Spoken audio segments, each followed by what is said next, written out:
पूर्ण परमात्मा पाप कर्म दंड को भी काट सकता है। अभी तक जिस भी संत व महापुरुष से मिले, उन्होंने यही बताया कि पाप कर्म फल भोगने से ही समाप्त होगा। वो प्रभु कौन है जो पाप कर्म को काट देता है, वो काल के बंधन से छुड़वा देता है। उसका क्या नाम है, पूजा की विधि क्या है? कृपया अवश्य सुनिए जगत गुरु तत्वदर्शी संत रामपाल जी महाराज के अमृत वचन। पुण्यात्माओं, आप कभी ना कभी उस परमेश्वर की शरण में रहे हो, इस युग में भी रहे हो। जो शीघ्र आ रहे हैं ये इस युग के ही संबंधित प्राणी हैं, क्योंकि एक ही घर में, एक ही परिवार में 5 सदस्य हैं। 2 दीक्षित हो जाते हैं, 3 विरोध करते रहते हैं। तो जो परमात्मा के पिछले संस्कारी हंस हैं वो तुरंत आ जाते हैं, और शेष विरोध कर रहे होते हैं। वो भी कुछ दिनों में परमात्मा दयालु हैं।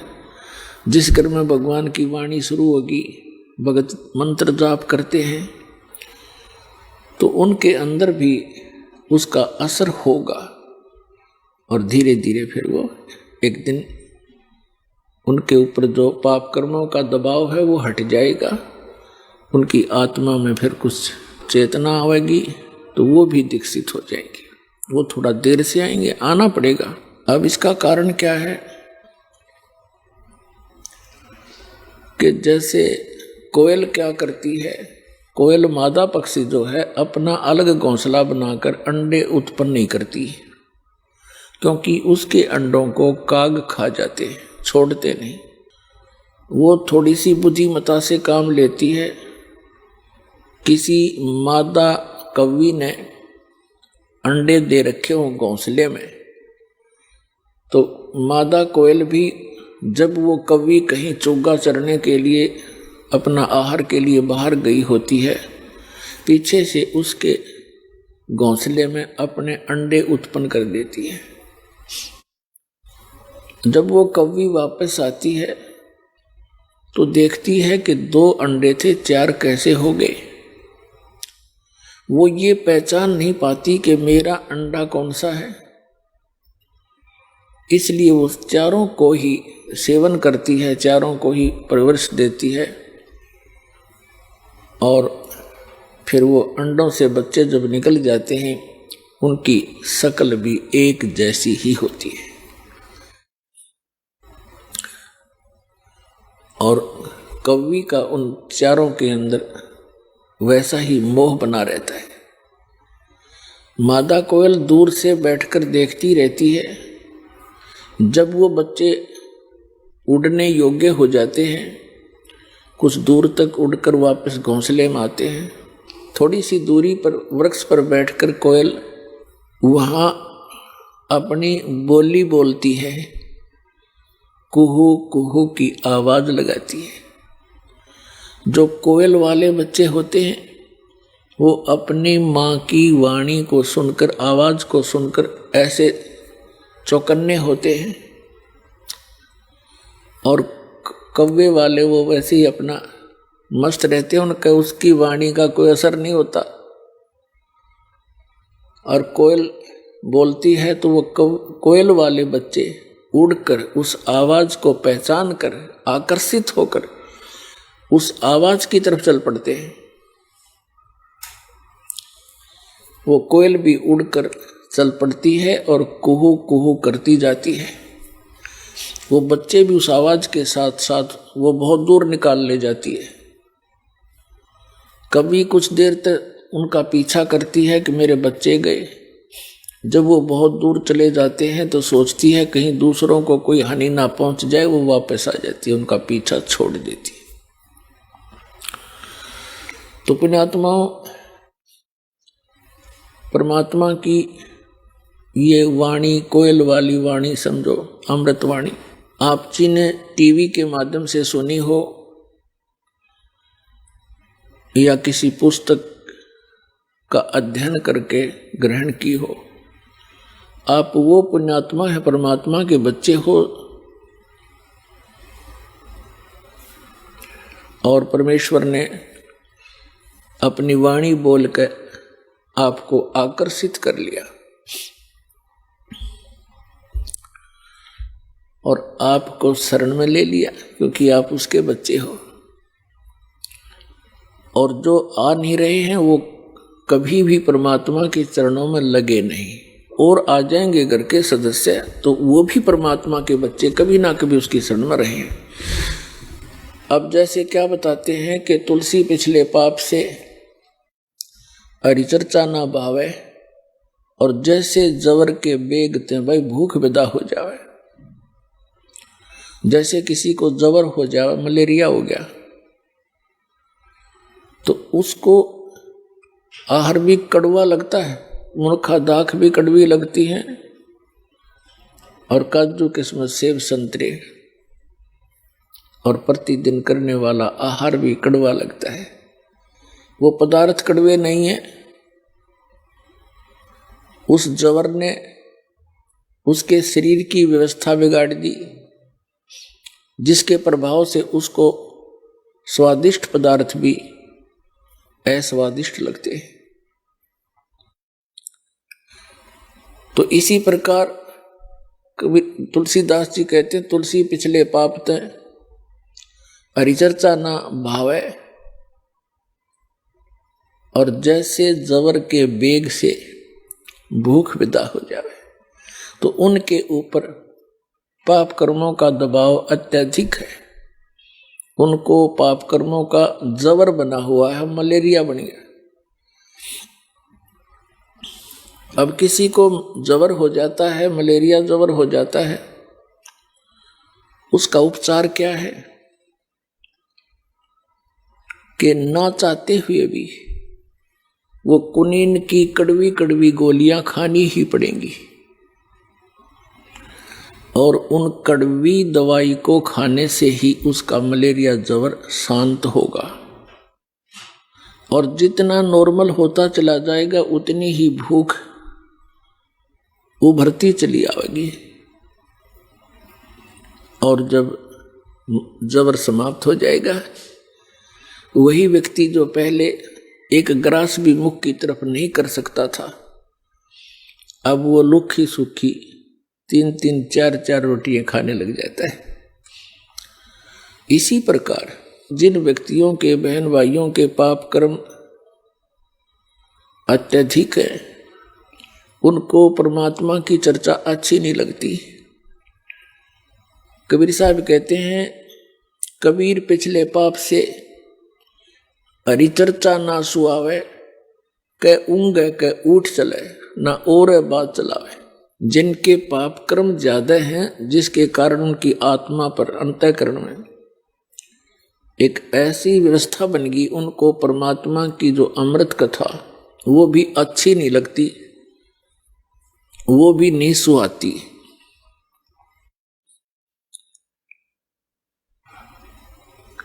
तो उसका इलाज क्या है? जैसे आप किसी अपने मित्र को, भाई को, बहन को, बहनें अपनी सहेलियों को, माता या किसी अन्य रिश्तेदार को समझाने की चेष्टा करते हैं, तो जिनके पाप अधिक हैं वो 2 मिनट के बाद कहते तो छोड़ इस बात ने, और बात बतला। और इस परमात्मा की चर्चा ने छोड़ कहते सारी रात चुगली करें जाओ किसी की, नो प्रॉब्लम। लेकिन भगवान की चर्चा उन्हें अच्छी ना लगती। अच्छी क्यों नहीं लगती? क्योंकि उनके पाप कर्मों का दुष्प्रभाव बढ़ रहा है। उसका इलाज क्या है? ये कुनीन खानी पड़ेगी, कड़वी, ना चाहते हुए भी खानी पड़ेगी, और तब भी बात बनेगी। तो उसका परमात्मा ने बहुत दया बख्शी है। जैसे एक परिवार में 5 सदस्यों में से 2 ने नाम ले लिया, 3 नहीं लेते, कोई बात नहीं। अब उनके पाप कम थे, तुरंत 1 के 2 टेबलेट्स थे, ठीक हो गए, क्योंकि ज्ञान तो उन्होंने भी सुना, तभी आकर्षित हुए। अब परमात्मा दया बख्शते हैं, प्रत्येक घर में सुबह आरती चले, दोपहर ने असुर निकंदन रमैणी, न सुबह नित्य में शाम को आरती।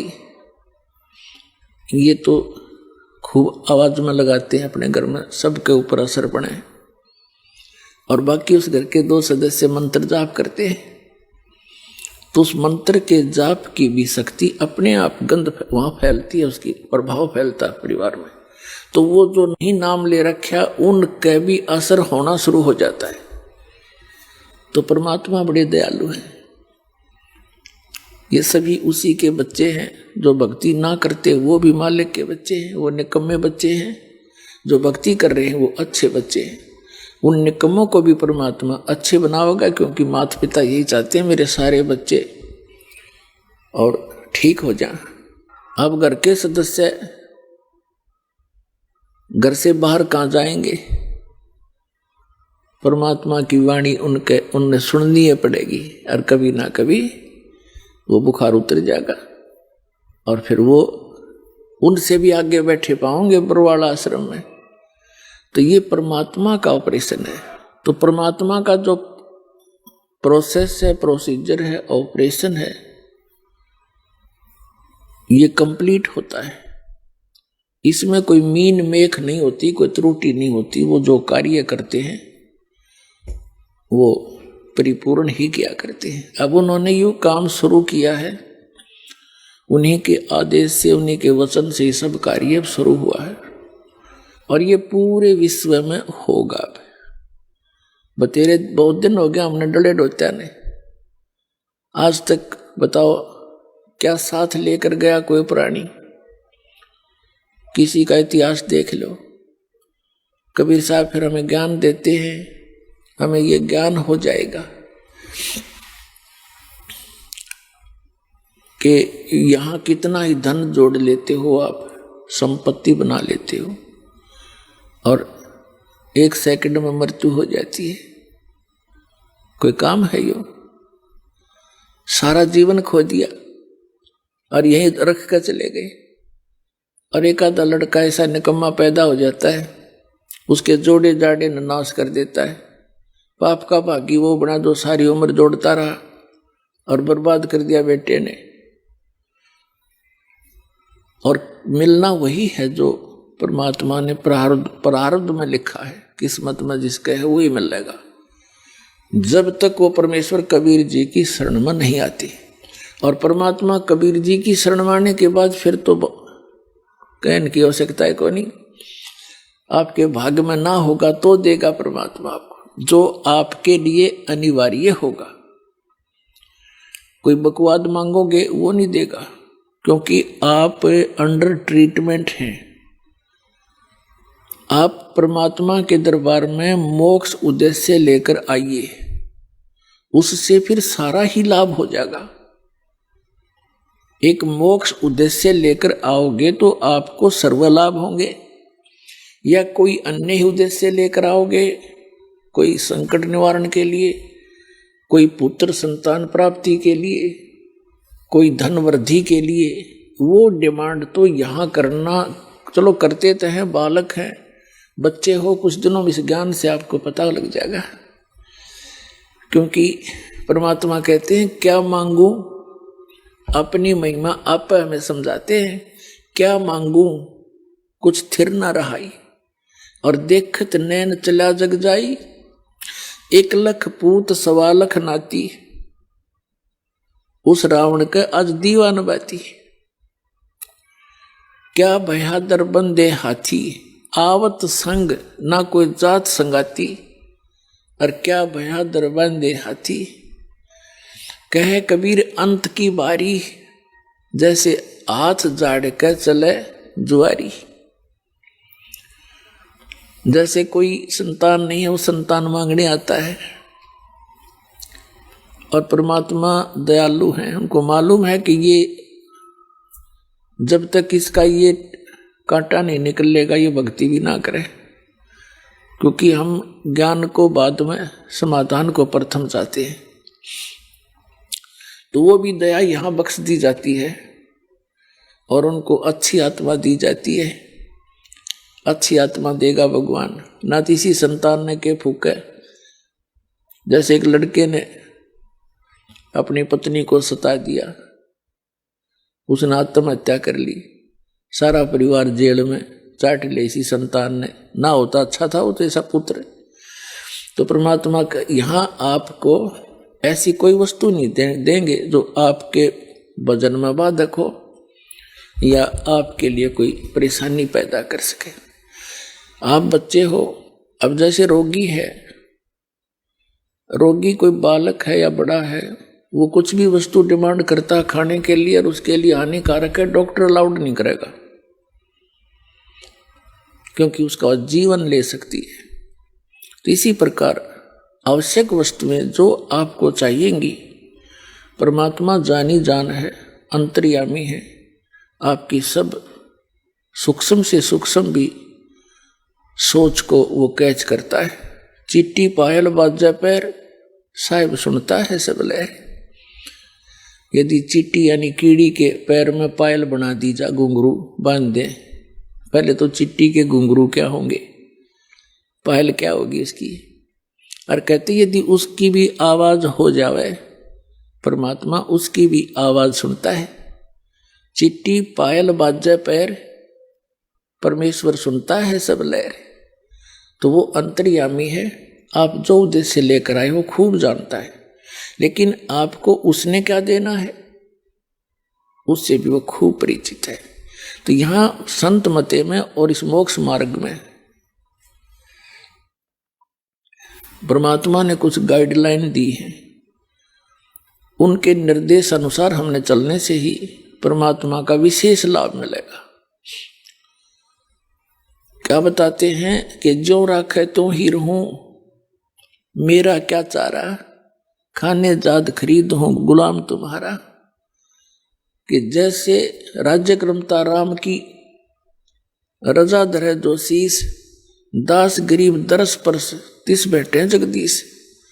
कि उस परमात्मा की रजा में राजी रहे। जब तक आप इस शरण में नहीं आए थे तब तो काल की रजा थी और आपके कर्मों की रजा थी, उसमें राजी रहो या ना रहो वो तो आपको होना ही होना था। दुख भी मिलना था, प्रारब्ध का सुख भी मिलना था। अब यहां रजा भगवान कबीर साहब की चलेगी, आपके कर्मों की नहीं चलेगी। आपके कर्मों में आपत्ति है, संकट है, वो नहीं आने देंगे। फिर भगवान की आवश्यकता जन्य कर टूटेंगे और भक्ति भी करते रहे, फिर क्या कौन पूजे भगवान को, क्या आवश्यकता परमात्मा की। तो पुण्यात्मा, अब आप उस परमेश्वर की शरण में आगे हो और आपका उद्देश्य होना चाहिए जन्म और मृत्यु के रोग का उपचार हो। यदि ये नहीं हुआ तो उसके बारे में बताते हैं। चाहे आप यहां रोग आपका जन्म मरण का कटे नहीं और भक्ति भी कर ली, आपकी भक्ति का धन तो खूब हो जाएगा आपके पास। और यदि आप कोई मर्यादा भंग करते रहे, यहीं की आस्था रखते रहे वस्तुओं में और मृत्यु होगी, तो मोक्ष वाला काम आपका अधूरा रह गया जिस उद्देश्य से आपने यहाँ प्रवेश पाया था। यहाँ आपको अन्य संसारिक सुख तो फ्री में मिलेंगे, उनके मांगने की जरूरत नहीं आपने। अब ठीक है, बालक हुआ भी आप जैसे बच्चे हैं, सर्दी आ जाती है, बच्चे कहो या ना कहो माता पिता को पहले चिंता होती है किसके जूते लेने हैं, किसकी जुराब मंगानी है, किसके कपड़े मोटे सर्दी के लाने हैं, किसकी जर्सी लेनी है। वो कहो अच्छा है, ना कहो तो भी वो लावेंगे। इसी प्रकार परमात्मा के आप बच्चे होगे, आप वचन के बच्चे होगे उस परमात्मा के नाद के। तो उस परमात्मा को आपका सारा ज्ञान है कि इबिन को किस चीज की आवश्यकता है। और कोई बच्चा बेमतलब की बकवाद मांगता है तो माता पिता उसको देते ही नहीं है जो उसकी हानि में हो। तो इसी प्रकार ये परमात्मा आपके साथ डील करेगा जब तक आप शरण में रहोगे। जैसे यहाँ आपको संसारिक सुख तो फ्री में मिलेंगे, रूंगे में।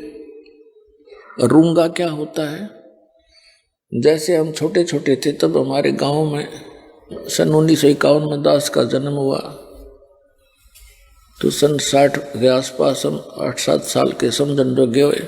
तो उसमें क्या करते थे, गांव में बाहर के शहर के व्यक्ति कुछ सामान बेचने आया करते, सब्जी, कोई फल, प्याज, इस तरह के। तो वहाँ गांव के जो हमारी दादी ताई, वो क्या करती थी, जैसे उसने सब्जी ले ली, टिंडे ले लिए, और क्या करते थे वो व्यापारी बेचने वाला, एक तखड़ी के तराजू में एक तरफ तो वो अनाज डालती थी, पैसे होते नहीं थे, गेहूं, चने या बाजरा। तो जैसे एक बेले में, कटोरे में वो लाए, गेहूं लाई दादी, और उसने उसकी ताखड़ी में डाल दी, और ने पूछा करती, भाई कितना कैसे देगा, कि गेहूं के 2 बार, गेहूं जो डाल दिया एक पालड़े में, उसके इक्विवेलेंट 2 बार टिंडे तोल के देगा।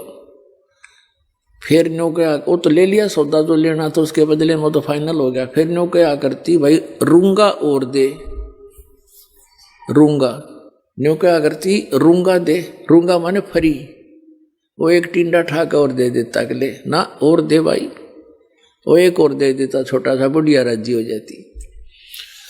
तो वो रूंगा है फ्री ऑफ कॉस्ट, और सौदा तो हो लिया, जो होना था वो तो उसका था ही। तो जो वास्तविक हमारा यहाँ उद्देश्य है, वो तो आपके जन्म और मृत्यु के रोग का नाश करना है। हम सौदा तो वो देंगे आपको, और यहाँ के संसारिक सुख तो आपको रूंगे में देंगे, यानी फ्री ऑफ कॉस्ट, जिसका यहाँ कोई लिंक नहीं। क्योंकि यहाँ जो पूजा की जो विधि है वो ऐसी है परमात्मा की कि संसारिक सुख तो आपको होंगे ही होंगे, ये तो पक्का होंगे, लेकिन ज्ञान इसलिए साथ दिया जाता है कि कुछ दिनों में आपके पास इस माया का बहुत ज्यादा संग्रह होने लगेगा। माया परमात्मा के दरबार में कमी काहे की ना। तो क्या होगा कि परमात्मा फिर साथ साथ ज्ञान देते हैं कि यह माया तेरी दुश्मन भी है, इसका दुरुपयोग ना करना, सदुपयोग करना। अभी तो आप दर दर के भिखारी हो रहे हो, फिर देखना कुछ दिनों के बाद सच्ची लगन ते लगना, आन उपासना नहीं करना, मर्यादा में रहना। तो फिर ये संसारिक सुख तो यहाँ पहले मिलते हैं। जैसे किसान गेहूं बीजता है, उसका उद्देश्य गेहूं बीजना केवल भूस बनाना नहीं होता, उसका उद्देश्य अपना जीवन बचाना होता है कि मेरे परिवार को गेहूं मिले, कणक मिले, भूखे ना मरे। अब गेहूं के अंदर भूस तो पहले बनेगा, बाद में गेहूं बढ़ते हैं। गेहूं बीजा जाता है तो उसका पौधा खड़ा होता है, वो बाद में जाकर बाली आती है, और उन बालियों में गेहूं होते हैं खाने वाले, और शेष सारा भूस होता है, वो पशुओं का चारा होता है। तो ये परमात्मा की भक्ति ऐसी है जो आपको दी जाती है। पहले तो भूस तो बनेगा, इसका हमारा उद्देश्य नहीं है आपको ये भूस बनाना या देना, भूस ही देना।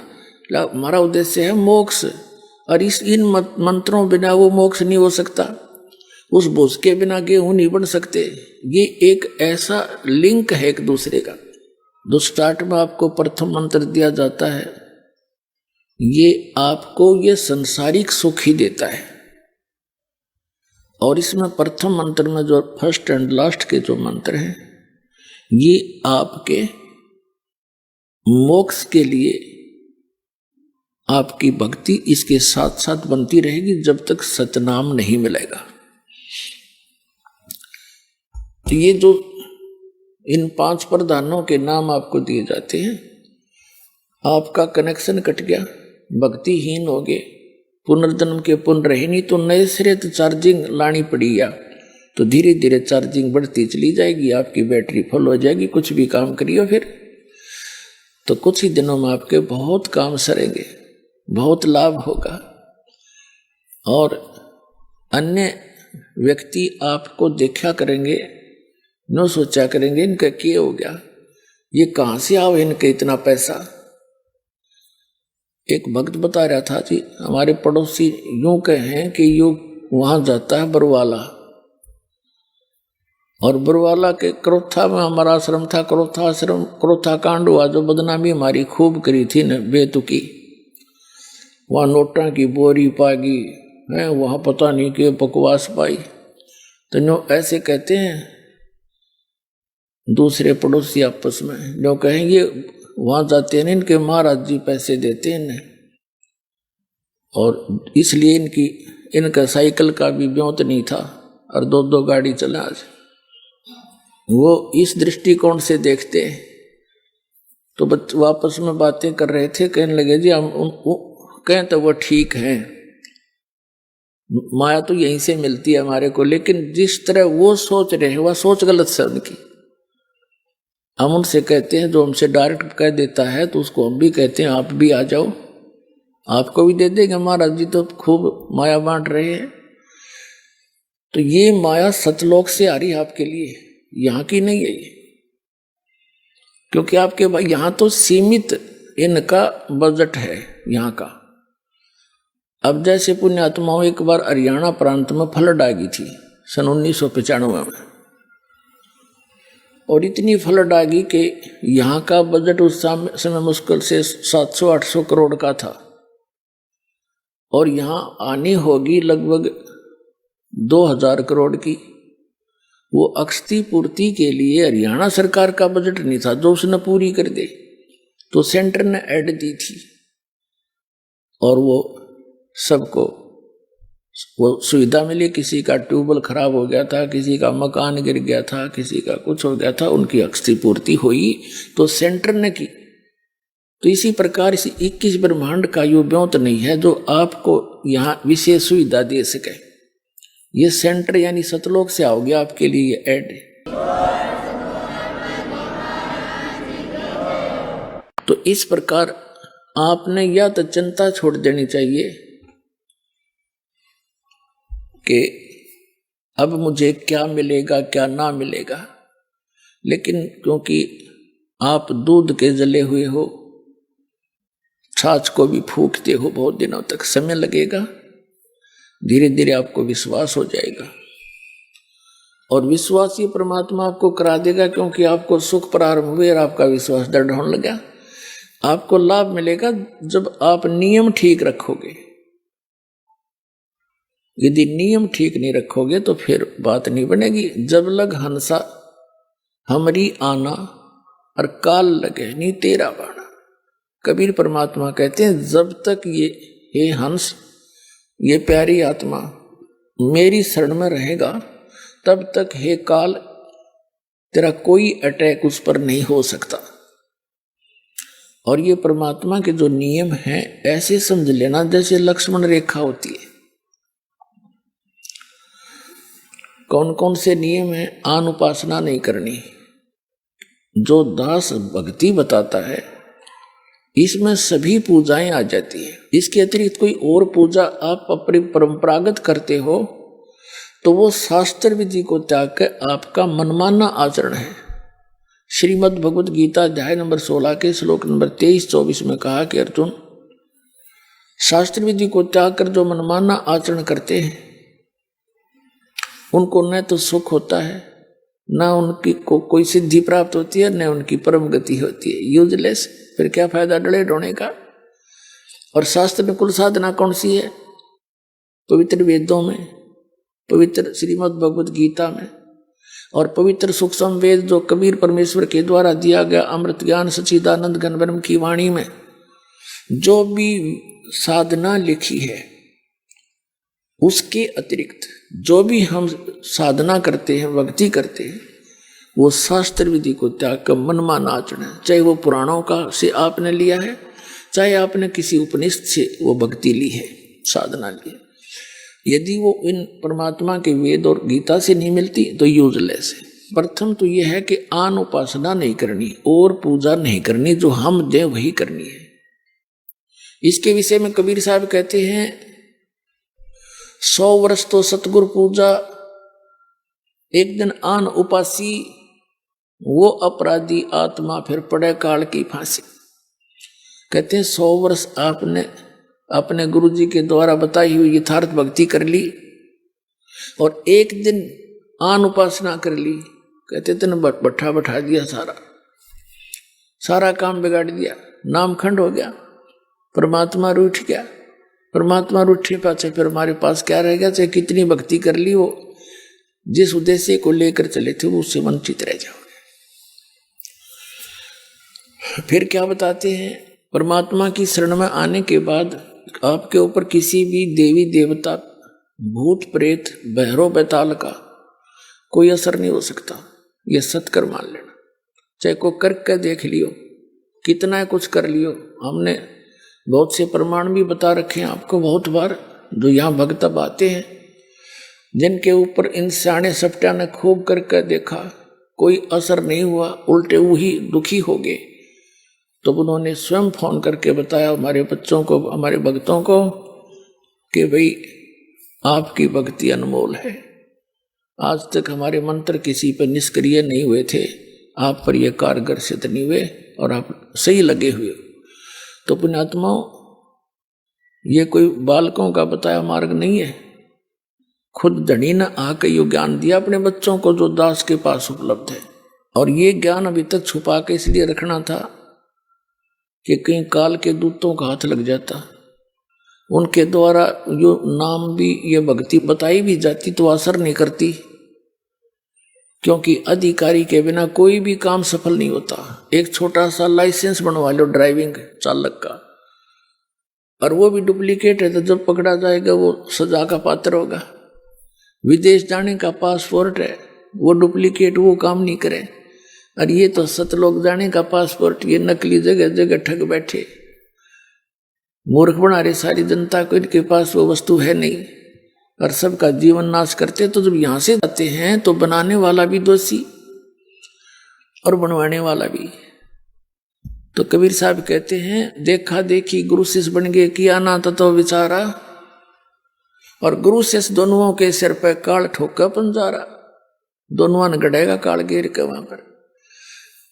तो वहां चिल्ला भी पट्टेगा और गुरु जी की भी वही मजाई हो रही होगी, तो दोनों रोएंगे बैठ के। फिर क्या बने? वो छूट की डोर हाथ थे। और फिर परमात्मा कहते हैं जब आप शरण ले लेते हो कबीर भगवान की इस दास के माध्यम से, तो आपके सभी भूत प्रेत पितृ आपके घर से स्थान छोड़ जाते हैं। अब एक भक्त कह रहा था, न बोले जी हम हमारे दूसरे चाचे ताऊआ ने परेशान कर रखे हैं। भाभी क्यों कर रखे हो? कि जी हमारे पहले प्रेत बाधा थी, यहां से दीक्षा लेने के बाद वो हमारी प्रेत बाधा तो खत्म होगी। अब वही प्रेत थी तो मेरे चाचे ताऊआ के भी हुआ, तो उनके वो प्रेत बाधा ज्यों की तो चल रही है, हमारी ठीक होगी। तो उनने क्या सोचा कि इनने हमारे भेज दिए सारे भूत,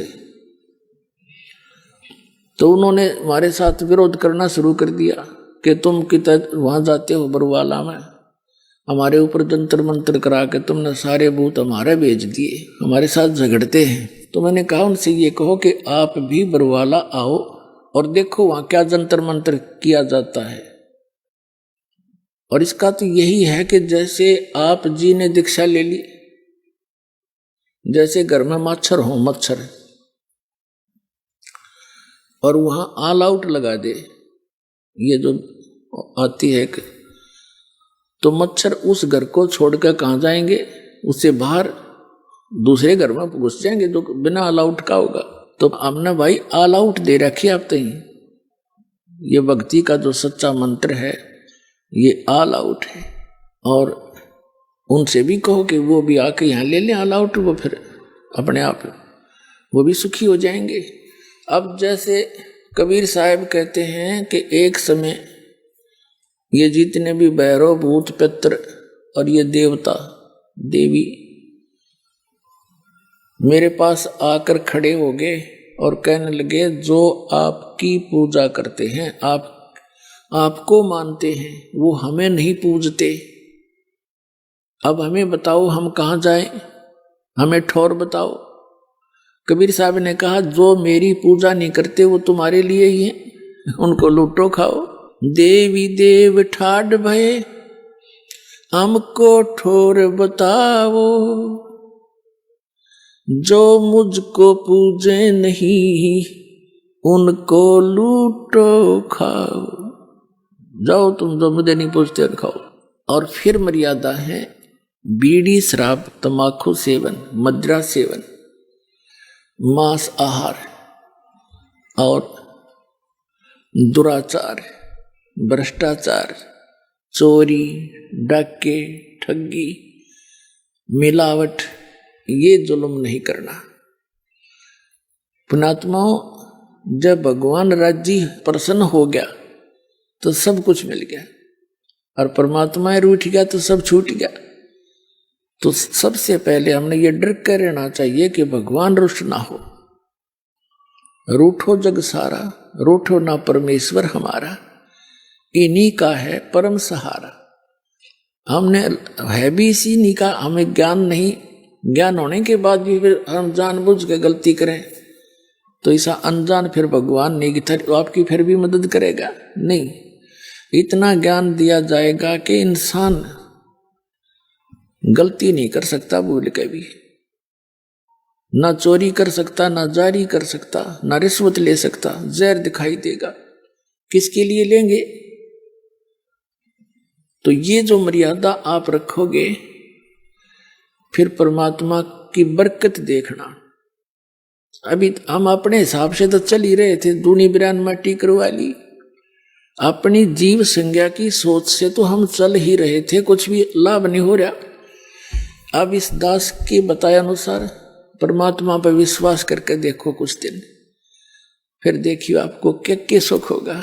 आपकी जबान का थूक सूख जाएगा दूसरे को बताते बताते।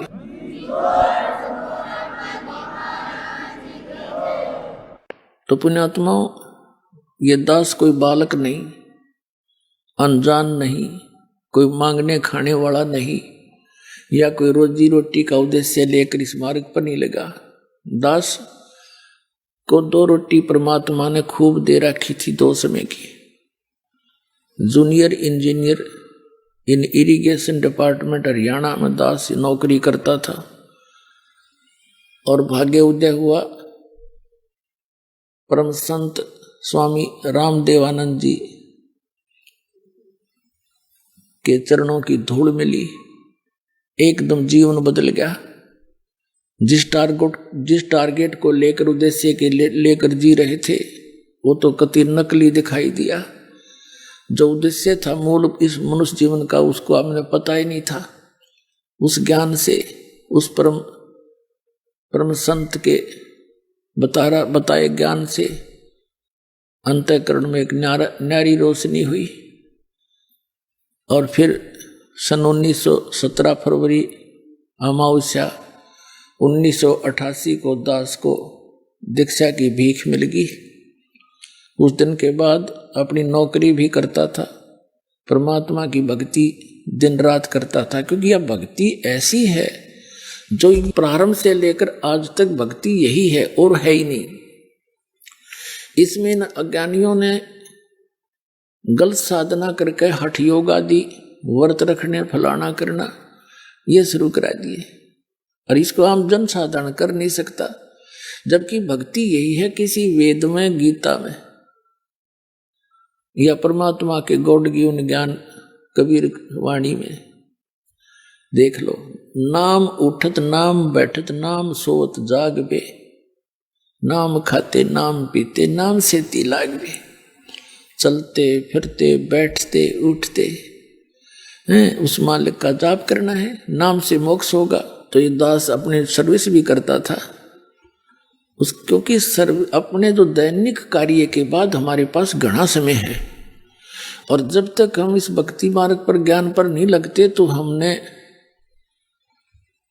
वो समय जो हमारा भक्ति में लगना था वो गलत जगह लगाते थे। या तो किधर गप्पे मारा करते बैठ के पार्क में, या किधर और मित्र रिश्तेदार के पास सहमत जा खड़े होते, या फिर गुटी लगाने लग जाते, या ताश खेलते थे, या राजनीति की बतलाया करते, या किसी की और निंदा चुगली कर लेते, या फिल्म देखने लग जाते आंख फाड़ के। तो वो जो समय हम बर्बाद किया करते थे, उसी समय को अपने पेट वाले समय से निकाल कर, जो अपना निर्वाह वाले समय के अतिरिक्त बहुत समय हमारे पास है। जैसे 8 घंटे ड्यूटी है तो 16 घंटे से 6 घंटे सो ले, 10 घंटे क्या फिर क्या काम है, रोटी भी खा ले, नहा भी ले, उस मत है, और फिर भी समय बच गया, घंटा 2 घंटा 3 घंटे मालिक का सारे दिन में भी समय मिल गया, नहीं समय बेड़ा पार हो जाएगा। तो यह दास सर्विस भी करता था और अपनी भक्ति करता था। जैसे ये फील्ड का काम होता था, वहां तक जाते थे बस में बैठ के या जीप में या अपनी व्हीकल से, तो वहां तक दास केवल सिमरण करता जाता था, सिमरण करता आता था। 2-2 घंटे लग जाते आने जाने में। काम का काम, आराम का नाम। ऐसे ही आप यहाँ से बैठते हो, कोई तो बेचारे 24-24 घंटे सफर करके पुण्यात्मा आते हैं मालिक के दरबार में, भगवान के बच्चे, कोई 2 घंटे, कोई 4 घंटे। तो उस दौरान अपना ज्यादा से ज्यादा मंत्र में ध्यान रखें। वो तो समय आप पैक हो गए उस मत के में, और सोच भी नहीं सकते, कुछ कर भी ना सकते। फिर भी ऐसे भी जैसे खेत में जाते हैं, ड्यूटी पर जाते हैं, तो कुछ ना कुछ मंत्र थोड़े बहुत जरूर करता रहे, याद रख, इससे हम काम बन जाएगा। ये कोई ना सोचा अब भाई पूरी शांति हो लेगी फिर भक्ति करेंगे। शांति कब होगी? एक व्यक्ति था, परमात्मा कहते हैं जो जन मेरी शरण है ताका हूं मैं दास, और गेल गेल लग गया फिरो जब लग धरती आकाश। एक व्यक्ति था परमात्मा का पुनर्जन्म का कोई भक्त, अब वो किसान था। अब परमात्मा कहते हैं जब जो मेरी एक बार शरण में आ गया किसी भी युग में, परमात्मा कहते हैं उसने निकाल कर छोड़ दूंगा, उसके साथ साथ फिरता रहता हूं मैं, जब लग धरती आकाश रहेगा उसको। पर वो मुझे पहचान नहीं पाता, उसका दुर्भाग्य है। तो उस किसान के पास परमात्मा एक साधु रूप में गए, कबीर जी। किसान से कहा, क्योंकि पूर्व जन्म के जो पुण्यकर्मी प्राणी हैं उनका स्वभाव बहुत अच्छा होता है, साधु संत अतिथि का बहुत सत्कार करते हैं। बड़ा सत्कार किया, आओ महाराज बैठो, महाराज नहाओ धुआए, कपड़े धोए, बच्चा तक कवा के धुआए, खाना खिलाया। परमात्मा बोले, फिर भगवान गए जिस उद्देश्य से, वो लगे ज्ञान देन, भाई भगत तेरा स्वभाव भी अच्छा, लेकिन सारा काम बिगड़ रहा है आपका भक्ति बिना, भक्ति करा करो। किसान कहने लगा, महाराज जी ये बैठे हम नहीं भक्ति करने का, ये बस समय नहीं, छोटे छोटे बालक हैं, कमाना है, खेती करूंगा, थोड़े से बच्चे समझदार हो जाएं, ये अपना काम संभाल दे महाराज जी, फिर मैं भक्ति ये करूंगा, मैं और काम में को नहीं। महाराज परमात्मा चले गए। अब वो बच्चियां की शादी भी कर दी, बच्चों ने खेत का काम भी संभाल लिया, और उनका पोता पोती भी हो रहे। जब परमात्मा गए, अगुवाई किसान भक्त, अब होगी तो न फुर्सत, आ जाओ ईब कर ले, भक्ति ले ले नाम। कहने लगा, बाबा जी महाराज जी देखो छोटे छोटे बच्चे हैं, लड़के खेतों में काम करते हैं, मैंने पोते रखने पड़ते हैं, अभी मेरा काम पूरा नहीं हुआ है, फिर देखूंगा बच्चे पोते थोड़े ठीक हो लड़ते। परमात्मा ने बहुत कुछ समझाने की चेष्टा की, पर कोई ना असर हुआ उसके नालायक के। अब क्या हुआ, कुछ दिनों के बाद वो मर गया, ये तो समय आना ही है एक दिन। अब मृत्यु होगी उस भक्त की, लेकिन साधु सेवा का फल निष्फल नहीं जाता। परमात्मा कर्म बनवाते हैं ऐसे। उसके 2-4 बार गए, उसकी सेवा शुश्रूषा की, उसके पुण्य बन गए साधु सेवा भगत की सेवा करने से। तो क्या देखा कि वो किसान मृत्यु को प्राप्त होकर उन्हीं के घर में बैल बनकर खेतों में चल रहा है, अपने ही बच्चों के यहाँ।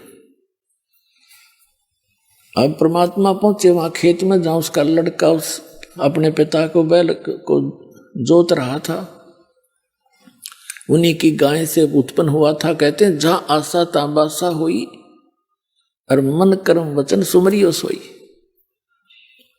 अब कबीर परमात्मा पहुंचे वहां पर खेत में, जहां उसका पुत्र हल जोत रहा था।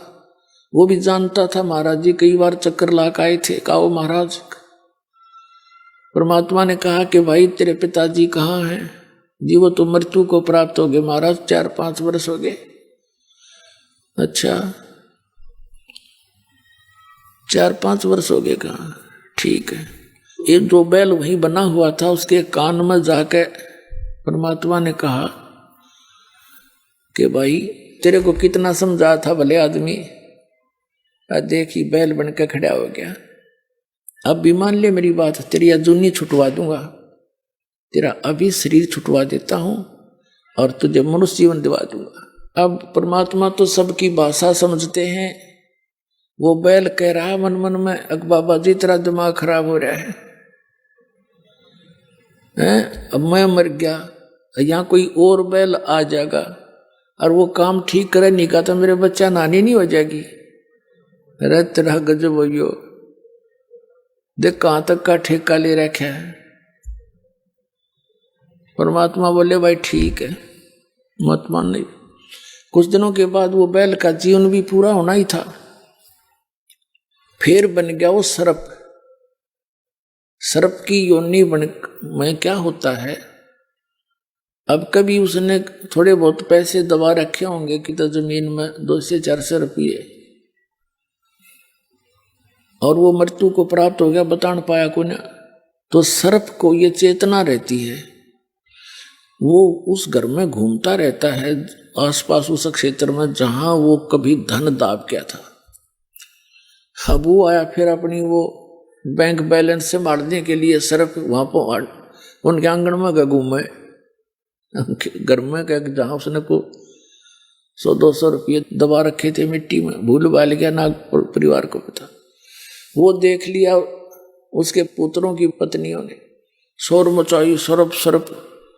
वो बेटे आए लठ लेकर और वो चला, फिर मोरी में से निकलने की चेष्टा कर रहा था। उसके 1-2 लाठी लागी कमर पे, जाके सड़ता बाहर। 1-2 डंडा लग गया, वो टूट गया बीच से। वो जाके एक बोझड़े में झुंड में पड़ा पड़ा अपना तड़फ रहा। आइए अब हम उन श्रद्धालुओं के अनुभव जानते हैं जो जगत गुरु तत्वदर्शी संत रामपाल जी महाराज जी से दीक्षा प्राप्त कर चुके हैं तथा उनके द्वारा बताए गए भक्ति मार्ग पर चल रहे हैं। नमस्कार जी। नमस्कार सर। क्या नाम है बहन जी आपका? मेरा नाम नेहा है। बहन जी आप कहाँ के रहने वाले हैं? मैं दिल्ली की ही रहने वाली हूँ। बहन जी संत रामपाल जी महाराज से नाम दीक्षा आपने कब ली? संत रामपाल जी महाराज जी से मैंने नाम दीक्षा 2013 में ली, अप्रैल के मंथ में। संत रामपाल जी महाराज से नाम दीक्षा लेने से पहले क्या आप कोई भक्ति साधना भी करते थे? संत रामपाल जी महाराज जी से दीक्षा लेने से पहले हम देवी देवताओं की पूजा करते थे, जिसका हमें पता ही नहीं था कि देवी देवता की पूजा क्यों और किस लिए करनी चाहिए। क्योंकि कोई भगवान ऐसा नहीं हो सकता कि उसके चमत्कार किसी को बताने से वो चमत्कार ही गायब हो जाए। क्योंकि मैं शिवजी भगवान की पूजा ज़्यादा करती थी, तो मैंने कभी भी शिवजी भगवान के लिए व्रत करे या कुछ भी उनसे मांगा तो वो जभी के जभी पूरा हो जाता था नेक्स्ट डे। बट जब ये चीज़ मैंने एब्जॉर्व करी कि हाँ मेरी मतलब मनोकामनाएं पूरी हो रही हैं, तो मैं अपनी मदर को या किसी को बताऊं कि मेरे तो ये भगवान है, मेरी मनोकामना पूरी होती है, तो जब मैंने अपनी मदर को बताया तो नेक्स्ट डे से या फिर जब भी मैं कुछ मांगती थी तो मेरा पूरा ही नहीं होता था। तो मैं ये सोचती कि भगवान ऐसा होता है कि मनोकामना किसी को बता देने से फिर वो उसकी मनोकामना ही नहीं सुनता, ऐसा तो नहीं हो सकता। तो मेरे मन में बहुत सारे सवाल उठते थे कि लोग बोलते हैं, रूढ़िवादी परंपराएं, कि गर्ल्स के पीरियड्स होते हैं तो वो मंदिर में नहीं जा सकती, वो कोई भी भगवान है उसके आसपास भी नहीं जा सकती। क्यों नहीं जा सकती? क्योंकि जो ये चीज़ है वो तो परमात्मा ने ही उसे दी है, नेचुरली है, कोई हमने अपने आप थोड़ी ही लगाई है जो इस चीज़ को इतना अछूत मानते हैं। तो मेरे माइंड में बहुत सारे क्वेश्चंस घूमते थे। हमारी एक पर्सनल शॉप है प्राइवेट जो मेरे फादर चलाते हैं इलेक्ट्रॉनिक की, उस पर क्योंकि हम किसी भी डेरा से या किसी भी गुरु के बारे में ना तो जानते थे और ना ही मेरे फादर को कोई इंटरेस्ट था।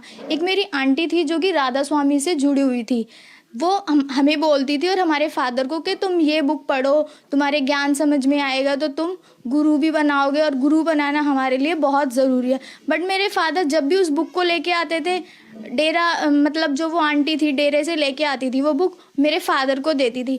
जब भी मेरे फादर उस बुक को पढ़ते थे तो नेक्स्ट डे हमारी शॉप पे ना कुछ नुकसान ही हो जाता था। तो मेरे पापा उसको पढ़ के थोड़ा बहुत और वापस कर देते थे कि ये बुक पढ़ने से मुझे हानि हो जाती है तो मैं इस बुक को क्यों पढूं। उस टाइम हमारे दिन ऐसे थे कि आर्थिक स्थिति भी, हम पैसे कमाते थे, महीने में लाख लाख रुपए आते थे, पर यही नहीं पता चलता था कि वो पैसे गए कहाँ।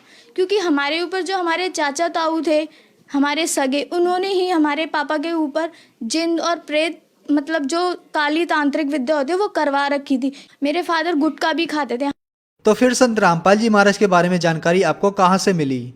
एक दिन शॉप पे एक संत रामपाल जी महाराज का शिष्य आया और उसने मेरे फादर को बोला कि तुम ये बुक ले लो। तो मेरे फादर ने बोला कि नहीं, मैं नहीं ले रहा, ये बुक सब गुरु मतलब ऐसे ही होते हैं, हमें नहीं लेनी ये बुक। तो वो मतलब ज़बरदस्ती बोला कि नहीं आप ले लो ये बुक।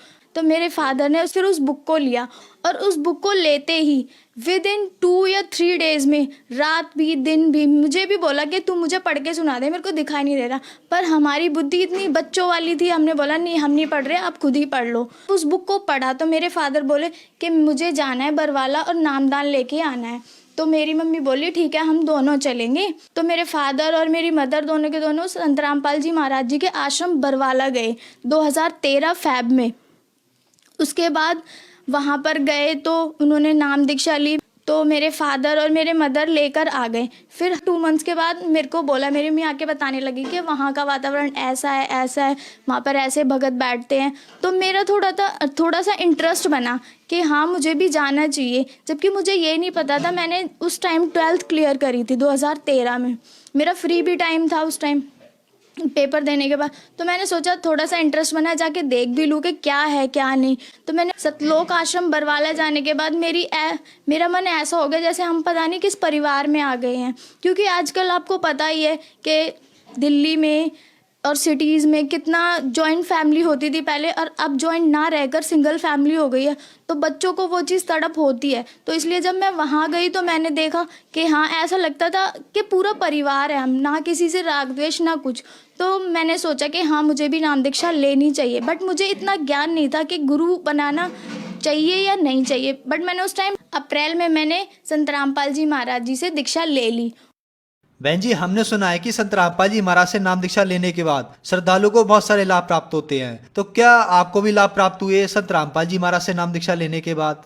हाँ सर, मुझे मेरी मानसिक स्थिति मतलब जो आजकल का कल्चर है उसमें मेरा थोड़ा सा माइंड लगा हुआ था। मैं थोड़ा सा ना मेंटली डिस्टर्ब थी, एक तो यहाँ सिटी में, और ऊपर से रूढ़िवादी मेरे फादर और मदर की थोड़ी सी सोच थी कि बॉयज़ और गर्ल्स इक्वल नहीं होते। तो मेरे को इस चीज़ से बहुत इरिटेशन होती थी कि नहीं, गर्ल्स क्यों नहीं है बॉयज़ के बराबर।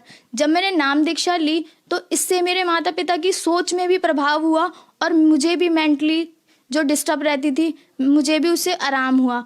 और मेरे जो फादर थे उनके ऊपर भूत प्रेत का साया रहता था, वो डेली की डेली जब भी पूजा करते थे तो उन पे भूत खेला करते थे। और वो अकेले, हम तो स्कूल चले जाते थे, उसके बाद मेरी मदर संभालती थी उन्हें। वो एक पैर पे खड़े होकर डांस किया करते थे और नवरात्रों में वो अपना खून चढ़ाया करते थे मूर्ति पे। संत रामपाल जी महाराज जी से दीक्षा लेने के बाद मेरे फादर का गुटका छूटा, उनके ऊपर भूत प्रेत की साया बिल्कुल ख़त्म हो गया और उनके शरीर में जो कैंसर बताया था डॉक्टरों ने, क्योंकि कैंसर की तो कोई दवाई है ही नहीं, अगर आप इलाज भी करोगे तो भी वो इलाज कंटिन्यू रख के भी आप कभी भी मृत्यु को प्राप्त हो सकते हो। तो मेरे फादर ने दवाई छोड़ दी थी कि नहीं, मैं अब दवाई खाऊंगा ही नहीं, और उन्होंने किसी को बताया भी नहीं था कि मुझे कैंसर है। जब उन्होंने संत रामपाल जी महाराज जी से दीक्षा ली, उसके बाद उन्होंने बोला कि मुझे कैंसर था, घर में बताया, क्योंकि उन्हें पता था कि मैं घर में बताऊंगा तो पहले से ही हमारी आर्थिक स्थिति खराब हो रही है और ज़्यादा मेंटली डिस्टर्ब हो जाएगी मेरी मदर, क्योंकि मेरे फादर मेरी मम्मी को बोलते थे संत रामपाल जी महाराज जी से नाम दीक्षा लेने से पहले कि मैं कुछ दिनों का और हूँ, मैं मर जाऊँगा उसके बाद। तो मेरी मम्मी इस चीज़ को लेकर रोती थी, इसलिए मेरे फादर ने मेरी मदर को नहीं बताया था। जब संत रामपाल जी महाराज जी से दीक्षा ले ली थी, उसके बाद जब उनका कुछ विद इन मंथ कैंसर में राहत मिली, तो मेरे फादर ने मेरी मदर को बताया कि हाँ, मुझे पहले कैंसर था और शरीर में गांठें भी थी उनकी, वो कैंसर की, वो अब ख़त्म हो गई है। और मुझे टाइफॉइड था 2 साल पहले, तो वो 2 साल पहले टाइफॉइड था हल्का फुल्का, तो मुझे लगा कवर हो जाएगा। मैंने थोड़ी बहुत मेडिसिन ले ली, क्योंकि गुरुजी भी कहते हैं कि दवाई भी परमात्मा ने ही बनाई है, उसका उपयोग भी हमें करना चाहिए। जब मैंने दवाई खाई तो उस टाइम ठीक हो गया था, बट उसके जो सिम्टम्स होते हैं वो क्लियरली ठीक नहीं हुए थे। फिर मुझे अभी 3 मंथ्स पहले सितंबर में टाइफॉइड दोबारा हुआ। मुझे पहले फीवर चढ़ा बहुत तेज़, फिर टाइफॉइड हुआ। मैंने जब टेस्ट कराया तो टेस्ट के उपरांत जो टाइफॉइड था वो 320 था। तो मैंने डॉक्टर को पूछा, तो मैं एक दिन रोने लगी गुरुजी के दरबार के सामने के संत रामपाल जी महाराज, आपके सिवा कोई डॉक्टर है ही नहीं इस दुनिया में, क्योंकि सभी पैसे के लिए भाग रहे हैं, किसी को ज्ञान ही नहीं है कि समाज की सेवा से लाभ होता है या पैसों से लाभ होता है। तो उसी टाइम मैंने जल अमृत लिया, जो संत रामपाल जी महाराज के जो दिया जाता है आश्रम में, मैंने वो प्रसाद लिया और उस प्रसाद को लेते ही विद इन आवर मेरा जो फीवर था वो बिल्कुल गायब हो गया और मुझे रिलैक्स फील हुआ। तो फिर मैंने दवाई छोड़ दी। मैंने कहा मैं अब दवाई नहीं लूँगी, जब मेरा टाइफॉइड परमात्मा ने ठीक ही कर दिया तो मैं डॉक्टर के आगे धक्के क्यों खाऊं। पहले आर्थिक स्थिति खराब थी। जब संत रामपाल जी महाराज जी से दीक्षा ली तो हमारी जो आर्थिक स्थिति थी वो भी ठीक होने लगी, क्योंकि जो हमारे पैसे थे पहले हमें यही नहीं पता चलता था कि वो जाते कहाँ हैं, क्योंकि हर महीने हर तीसरे महीने तो हमें तांत्रिकों के पास जाना पड़ता था कि हमारे भूत प्रेत वापस आ गए हैं तो उन्हें भगाओ। इन्हीं के चक्करों में लगे रहते थे हम। जब हम संत रामपाल जी महाराज जी से दीक्षा लेकर आए तो हमें इन खर्चों से भी निजात मिला और बाकी जो डॉक्टर्स को खर्चे देने पड़ते थे फालतू दवाइयों के, उनसे भी निजात मिला। तो जो भी अब मेरे पापा कमाते हैं उससे हमारी फाइनेंशियल स्टेटस ठीक हुई। आज मेरी फैमिली संत रामपाल जी महाराज जी की दया से बिल्कुल खुशहाल है। बहन जी, संत रामपाल जी महाराज से नाम दीक्षा कैसे ले सकते हैं? संत रामपाल जी महाराज जी से नाम दीक्षा चैनल पर टीवी पर आता है, उसके नीचे हेडलाइंस चलती हैं। उस हेडलाइंस में कॉन्टैक्ट नंबर होते हैं। उस कॉन्टैक्ट नंबर के थ्रू आप कॉल करके आप पता कर सकते हैं कि हमारे आसपास नामदान केंद्र कहाँ पर है, क्योंकि पहले तो बरवाला में नामदान दिया जाता था, बट परमात्मा ने अब इतनी सुविधा कर दी कि लोगों को कष्ट ना करना पड़े, अपने नज़दीकी नामदान केंद्र खुलवा दिए ताकि वहाँ से ले सके। क्योंकि जो पूर्ण संत होता है उसकी पूर्ण शक्ति कहीं से भी, जैसे सैटेलाइट जो ऊपर होती है उसकी सैटेलाइट की शक्ति वहाँ से भी यहाँ हमारी टीवी चल रही होती है, जबकि हमें सैटेलाइट दिखाई नहीं देती कि सैटेलाइट है कहाँ। ऐसे ही पूर्ण संत तो उससे भी ऊंचा होता है, वो कहीं पर भी हो उसकी शक्ति वहीं से काम करती है। इसी प्रकार हमारे जो नामदान केंद्र खोले हुए हैं, आप वहाँ जाकर आप नज़दीकी नामदान केंद्र से जब भी आपको टाइम लगे, जब भी आपको ज्ञान समझ में आए पूरा, आप वहाँ जाकर संत रामपाल जी महाराज जी से नाम दीक्षा लेकर पूर्ण मोक्ष और लाभ प्राप्त कर सकते हैं। धन्यवाद बहन जी। धन्यवाद सर।